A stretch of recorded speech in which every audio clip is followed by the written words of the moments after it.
देखो, आज प्रदेश कांग्रेस कमेटी फिर एक बार सड़कों पर है और ये 15 फरवरी से लगातार हमारा स्टेट यूनिट और हमारी सारी इकाइयाँ सड़कों पर है।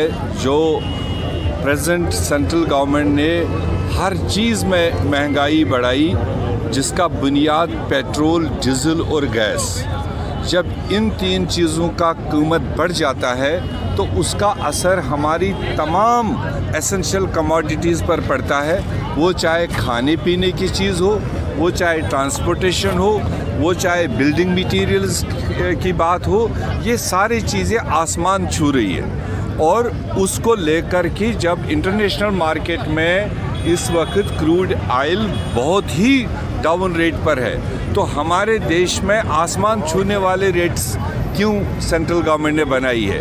इसके बीच में जो टैक्स जो वो कलेक्ट कर रहे हैं, जो देश के गरीब लोगों से जमा किया जा रहा है, वो टैक्स मनी कहाँ जा रहा है? देश पर तो इस्तेमाल हो नहीं रहा है, गरीब लोगों की सहायता के लिए तो इस्तेमाल हो नहीं रहा है, विधवाओं के लिए तो इस्तेमाल हो नहीं रहा है, ऑर्फन्स के लिए तो इस्तेमाल हो नहीं रहा है। कोई नई स्कीम, कोई नई सहायता सेंट्रल गवर्नमेंट की तरफ से अभी तक नहीं आई।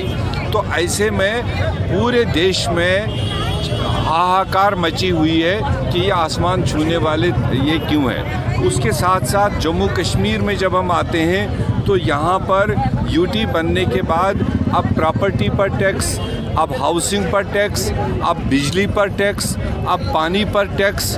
जो बुनियादी चीज़ें हैं जो एक सरकार को मुहैया करनी होती है, उन सब को टैक्स के दायरे में ला करके जम्मू कश्मीर के आम इंसान को, गरीब इंसान को कमर तोड़ने वाली बात की पॉलिसी है इस सेंट्रल गवर्नमेंट की। तो इसलिए हमने 45 दिन का पहली फेज़ का एक सिलसिला हाथ में लिया है, जो 15 फरवरी से 30 मार्च तक लगातार जम्मू कश्मीर के कोने कोने में ये आवाज़ सरकार को सुनने को मिलेगी कि आवाम की आवाज़ है, टैक्सेस कम करो, रेट्स कम करो।